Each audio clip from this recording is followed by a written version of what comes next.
ਹੁਣ ईरान उत्ते अज तयशुदा हमला नहीं करांगे। अमरीकी सदर डोनाल्ड ट्रंप का सोशल मीडिया उत्ते ऐलान। लिखिया, काबिल कबूल माहिदा तय पाउण तक हमला नहीं करांगे। असीं ईरान उत्ते अज हमला करन वाले सां तैयारियां मुकम्मल सन। कतर सऊदी अरब ते यूएई दी दरख्वास्त उत्ते तयशुदा हमला मौखर कीता। मीर कतर ते सऊदी वली अहद ने हमला ना करन दी अपील की।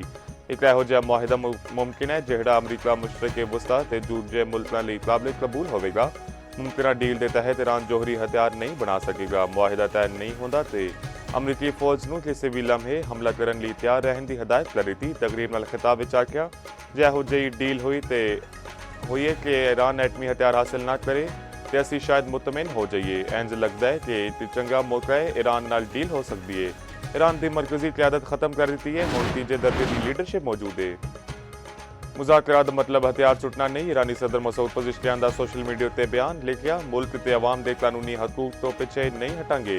ईरान कौमी हकूक के तहफ़्फ़ुज़ दे नाल मुज़ाकरात में शामिल होंदा है। अवाम की खिदमत ते ईरान के मफादात का दिफा जारी रखांगे।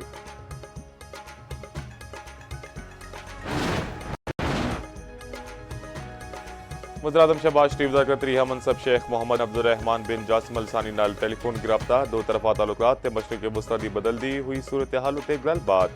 वज़ीर-ए-आज़म ने अमनो इमान इकदाम की हमायत उत्ते कतर का शुक्रिया अदा किया। शहबाज शरीफ ने आख्या, पाकिस्तान तनाज़े के पुरअमन हल लई मुज़ाकरात ते सफारतकारी के जरिए अपनी भरपूर कोशिशां जारी रखेगा। वज़ीर-ए-आज़म दा मीर कतर लई नेक तमन्नावां दा इज़हार।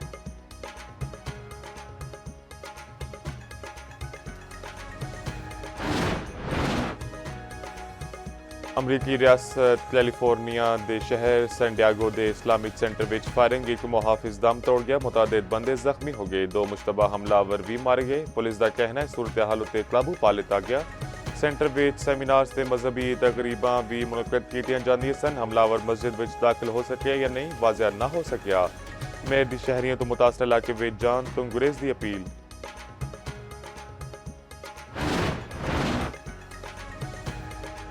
अफगानिस्तान विचों जिथों भी हमला होवेगा भरपूर जवाब देवांगे। वज़ीर दिफा ख्वाजा आसिफ दा वाज़िया ते दो टोक मौक़िफ़। आख्या, अफगानिस्तान भारत के हत्थां विच खेड रहा है। जदों तक हिंदुस्तान हाल नहीं करेगा और किसी थान नहीं आवेगा। अफगानिस्तान नूं हदायत देहली तो मिलती है। यह भी आख्या, अफगानिस्तान ने 3 बारी मेरे सामने अपनी सरजमीन इस्तेमाल न होने दी तहरीरी यकीन दहानी तो इनकार किया। अफगानिस्तान ने आख्या, जुबानी यकीन दहानी करांदे तहरीरी तौर पर यकीन दहानी नहीं करवा सकते।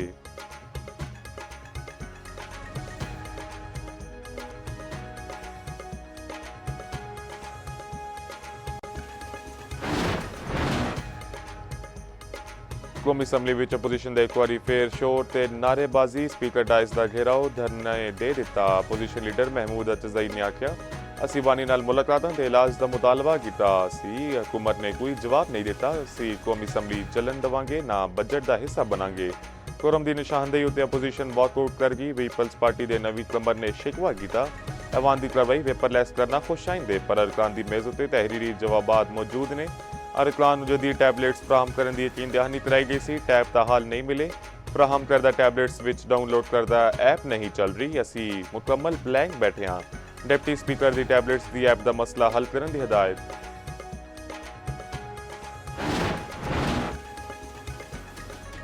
मशरी वज़ीर-ए-आज़म राना सनाउल्लाह दी अपोजिशन लीडर सैनेट नूं मुज़ाकरात दी पेशकश। आख्या, राजा नासिर अब्बास अगे वधन। वज़ीर-ए-आज़म वल्लों ऑफर्स मौजूद ने। बानी पीटीआई ते अहलिया नूं इलाज की बेहतरीन सहूलियात दित्तियां गईयां।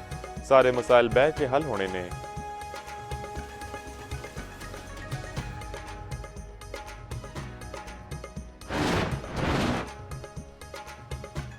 मनशियात डीलर अनमोल और पिंकी की पेशी उत्ते प्रोटोकॉल देने का मामला। इंक्वायरी कमेटी ने रिपोर्ट तैयार कर ली। रिपोर्ट आईजी सिंध ते कराची पुलिस चीफ नूं अरसाल। रिपोर्ट के मुताबिक अनमोल और पिंकी की पेशी उत्ते पुलिस एहलकारां ने गफलत का मुजाहिरा किया।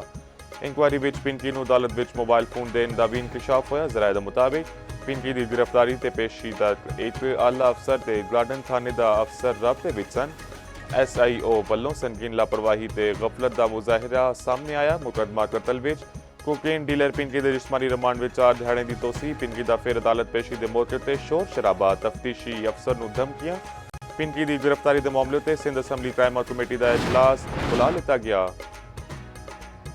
ਸਿਲਹਟ ਟੈਸਟ ਪਾਕਿਸਤਾਨ ਲਈ ਕੜਾ ਇਮਤਿਹਾਨ ਬਣ ਗਿਆ। Bangladesh test series clean sweep ਕਰਨ ਦੀ ਪੋਜੀਸ਼ਨ ਵਿੱਚ ਪਾਕਿਸਤਾਨ ਨੂੰ ਜਿੱਤ ਲਈ 437 ਰਨਸ ਦਾ ਹਦਫ। 2 ਦਿਹਾੜੇ ਦਾ ਖੇਡ ਬਾਕੀ। ਮੇਜ਼ਬਾਨ ਟੀਮ ਦੂਜੀ ਇਨਿੰਗਸ ਵਿੱਚ 390 ਰਨਸ ਬਣਾ ਕੇ ਆਊਟ। ਮੁਸ਼ਫਿਕ ਰਹੀਮ ਦੀ 14ਵੀਂ ਟੈਸਟ ਸੈਂਚੁਰੀ 137 ਰਨਸ ਬਣਾਏ। ਪਾਕਿਸਤਾਨ ਵੱਲੋਂ ਖੁਰਮ ਸ਼ਹਿਜ਼ਾਦ ਨੇ 4 ਵਿਕਟਾਂ ਹਾਸਲ ਕੀਤੀਆਂ। 2 ਮੈਚਾਂ ਦੀ ਸੀਰੀਜ਼ ਦੀ ਬੰਗਲਾਦੇਸ਼ ਨੂੰ 1-0 ਦੀ ਬਰਤਰੀ ਹਾਸਲ।